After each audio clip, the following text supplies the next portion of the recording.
اور دوسری بات جس کے ذریعے ہم لوگوں کی استے نفس کو مجروح کرتے ہیں یا ان کو ذلیل کرتے ہیں وہ ہے اپنے دیے ہوئے مال کی تشہیر کرنا، یعنی پبلسٹی کرنا۔ صدقہ دے دیا، پھر پورے محلے کو بتایا، رشتہ داروں کو بتایا، جس کو دیا اس کو جتلایا بھی، پھر اس کے رشتہ داروں کو بتلایا بھی۔ تو یوں جب تذلیل کی جاتی ہے تو لوگ صدقہ لینے سے انکاری ہو جاتے ہیں، یعنی گریز کرتے ہیں۔ اور وہ لوگ جو سوشل میڈیا کے مارے ہوئے ہیں یا سوشل میڈیا کے پجاری ہیں، جب وہ صدقہ یا خیرات یا زکوٰۃ دیتے ہیں تو وہ کیا کرتے ہیں کہ سیلفی لیتے ہیں، ویڈیوز بناتے ہیں، پھر اس کو سوشل میڈیا پہ وائرل کرتے ہیں۔ تو یوں اللہ والو جب لوگوں کو آپ اپنے مال میں سے کچھ مال نکال کر دو گے صدقے کی مد میں یا زکوٰۃ کی مد میں، پھر یوں ان کی استے نفس کو مجروح کرو گے، پھر تمہیں صدقہ لینے والا کوئی نہیں ملے گا۔ یہ کہنا ضروری نہیں ہے کہ یہ صدقے کے پیسے ہیں اور یہ زکوٰۃ کے پیسے ہیں۔ صدقہ دے رہے ہو یا زکوٰۃ دے رہے ہو، یہ آپ کا اور اللہ کا معاملہ ہے، اور اس کا تعلق آپ کے اندر کے ساتھ ہے، باطن کے ساتھ ہے، اس کا تعلق ارادے کے ساتھ ہے، اور ارادے کا تعلق آپ کے دل کے ساتھ ہے۔ جب آپ نے ارادہ کر لیا کہ یہ زکوٰۃ ہے یا آپ نے ارادہ کر لیا کہ یہ صدقہ ہے، اب یہ آپ کا اور اللہ کا معاملہ ہے۔ اب اتنے معزز طریقے سے اور اتنے مخفی طریقے سے اس مال کو جو مستحق ہیں ان تک پہنچاؤ کہ دائیں ہاتھ سے آپ دو اور بائیں ہاتھ کو خبر بھی نہ ہو۔ اللہ بھی راضی ہو جائے گا، اللہ کی مخلوق بھی راضی ہوگی۔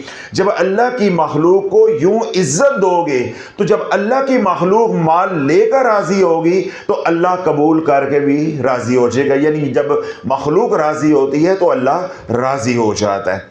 دوسرا سوال ہے مسز شفقت کراچی سے جو ہے، ان کا یہ ہے کیا لوگوں کو بتا کر صدقہ دینا ضروری ہے؟ تو یہ میں نے کور کر دیا ہے، ساتھ ہی نہ بتانا ضروری ہے اور نہ ہی سیلفی بنوانا ضروری ہے اور نہ ہی ویڈیو بنا کر سوشل میڈیا پر ڈالنا ضروری ہے۔ ایک وقت تھا کہ نیکی کر دریا میں ڈال، اب یہ وقت ہے نیکی کر سوشل میڈیا پہ ڈال۔ یا آج سے 15-20 سال پہلے یہ وقت تھا کہ نیکی کر گلی محلے میں لوگوں کو دکھا، گلی محلے میں لوگوں کو بتا، وہ وقت اب ختم ہو گیا تقریباً۔ اب کیا ہے کہ نیکی کر اور سوشل میڈیا پہ ڈال۔ تو جو پہلے دو سوالات ہیں مسز شفقت صاحبہ کے، صدقہ دینے کا صحیح طریقہ کیا ہے، یہ بھی میں نے واضح کر دیا ہے۔ دوسرا ان کا سوال تھا کیا لوگوں کو بتا کر صدقہ دینا ضروری ہے، اس کا رپلائی بھی میں نے دے دیا، اس کا جواب بھی میں نے دے دیا ہے۔ تیسرا ان کا سوال یہ ہے کہ صدقہ دینا کس کو افضل ہے؟ جو آپ کے در پہ آ کر سوال کر لے اس کو ہی صدقہ دینا افضل ہے۔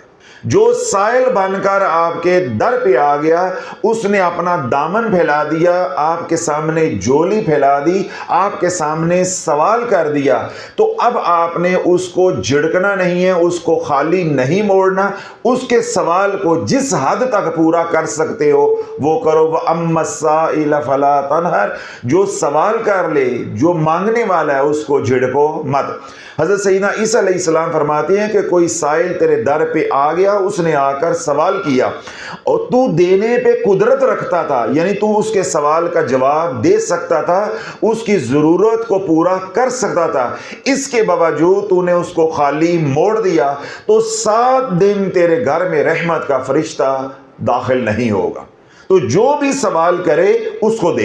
اب یہاں پہ ایک اور سوال یا اشکال پیدا ہو سکتا ہے کہ بعض لوگ ایسے بھی سوال کر رہے ہوتے ہیں جو مستحق نہیں ہوتے، اور بعض ایسے ہوتے ہیں جو مستحق ہوتے ہیں، لیکن عمومی طور پہ جو مستحق ہوتے ہیں وہ گلی محلوں میں بازاروں میں سوال نہیں کرتے۔ تو آیا ہم مستحق کو دیں یا غیر مستحق کو دیں؟ سیدنا شیخ عبد القادر جیلانی رحمۃ اللہ علیہ سے جب یہی سوال کیا گیا کہ بعض لوگ ایسے ہوتے ہیں جو مستحق ہوتے ہیں اور بعض مانگنے والے ایسے ہوتے ہیں جو مستحق نہیں ہوتے، یعنی غیر مستحق ہوتے ہیں، تو شیخ صدقہ خیرات یا زکوٰۃ کس کو دینی چاہیے، مستحق کو یا غیر مستحق کو؟ تو آپ نے تعلیم فرمائی کہ جو تیرے در پہ آ کے سوال کرے